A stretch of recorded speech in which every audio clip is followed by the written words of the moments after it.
जब अमेरिका और यूरोप के प्रोफेसर रोजगार के लिए पाकिस्तान का रुख करते थे, गोरे छुट्टी का दिन कराची के साहिल समुद्र की गर्म रेत पर लेट कर गुजारते थे। 60 की दिहाई का कराची सच में इतना शानदार था।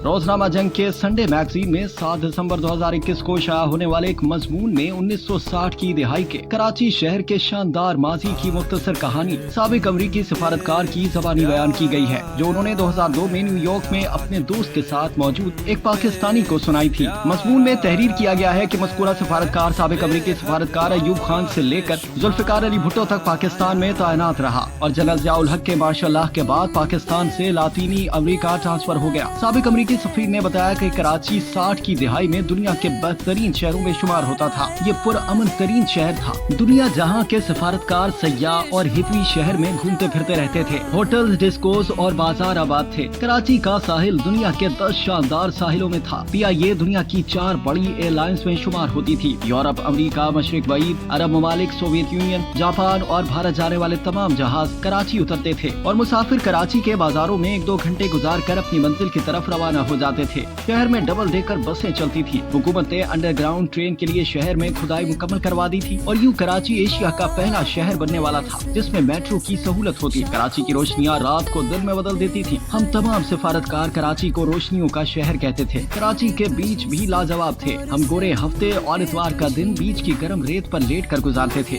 हम साहिल के साथ साथ साइकिल भी चलाते थे। कराची में दुनिया भर से बहरी जहाज आते थे और इन बहरी जहाजों के जरिए हजारों मुसाफिर कराची आते थे। कराची खित्ते का जंक्शन भी था। यूरोप से लोग ट्रेन के जरिए इस्तांबुल आते थे, वहाँ से तेहरान, तेहरान से कोयटा और कोयटा से कराची आते थे। कराची में रुक कर ट्रेन के जरिए इंडिया चले जाते थे और वहाँ से श्रीलंका, नेपाल और भूटान तक पहुँच जाते थे। कराची में दुनिया की जदीद तरीन मसनूआत मिलती थी। मैंने जिंदगी का पहला टेप रिकॉर्डर, पहला रंगीन टीवी और पहला हैवी मोटर बाइक कराची से खरीदा। ये शहर बड़ी गाड़ियों की बहुत बड़ी मार्केट होता था। जापान, यूरोप और अमेरिका से महंगी गाड़ियाँ कराची आती थी और कराची के सेठ बाकायदा बोली देकर ये गाड़ियाँ खरीदते थे। यहाँ का रेलवे स्टेशन दुनिया के बेहतरीन स्टेशनों में शुमार होता था। ट्रेनें जदीद, साफ सुथरी और आरामदेह थी और इनमें खाना भी साफ सुथरा और मयारी मिलता था। हम में से ज्यादातर सफारतकार रिटायरमेंट के बाद कराची में क़याम के मंसूबे बनाते थे और यहाँ प्रॉपर्टी खरीदने की कोशिश भी करते थे। शहर साफ सुथरा था, फजा बहुत अच्छी थी। सर्दियों और गर्मियों में दर्जा हरारत मुतदिल रहता था। ब्यूरोक्रेसी पढ़ी लिखी, मुहिब्ब वतन और कोऑपरेटिव थी और हुकूमती ओहदेदार आला तालीम याफ्ता और कल्चर्ड थे। मैंने अयूब खान के एक मुशीर के घर अपनी जिंदगी की सबसे बड़ी प्राइवेट लाइब्रेरी देखी थी। लोग बहुत मेहमान नवाज थे। शहर में किसी किस्म की टेंशन और खौफ नहीं था। कराची के किसी सिफारत खाने के सामने सिक्योरिटी गार्ड या पुलिस नहीं होती थी। हम अपने हाथ से सिफारत खाने का गेट खोलते और बंद करते थे। पाकिस्तान के लिए किसी मुल्क के वीजे की जरूरत नहीं होती थी। पाकिस्तानी शहरी जहाज में सवार होते थे, यूरोप के ममालिक में उतरते थे और इन्हें एयरपोर्ट पर वीजा मिल जाता था। इसकी वजह बहुत दिलचस्प थी। पाकिस्तान उस वक्त दुनिया का वाहिद मुल्क था जिसमें सिर्फ उन लोगों को पासपोर्ट दिया जाता था जो वाकई जेन्युइन मुसाफिर होते थे। पाकिस्तानी शहरियों को पासपोर्ट के हुसूल के लिए अपने खुशहाल होने, साहिब जायदाद होने और सफर की वजूहात के सबूत देना पड़ते थे। चुनांचे पाकिस्तान के जिस शहरी के पास पासपोर्ट होता था उसका मतलब होता था वो साहिब हैसियत जेन्युइन मुसाफिर है। लिहाजा तमाम ममालिक इसे ऑन अराइवल वीजा दे देते थे। मेयार तालीम पूरे खित्ते में बुलंद था। तालिब इल्म यूरोप, अरब ममालिक, अफ्रीका, मशरिक बईद, ईरान, अफगानिस्तान और चीन से तालीम हासिल करने के लिए पाकिस्तान आते थे और कराची और लाहौर के कॉलेजों और यूनिवर्सिटियों में दाखिल हो जाते थे। अमेरिका और यूरोप के प्रोफेसर रोजगार के लिए पाकिस्तान का रुख करते थे।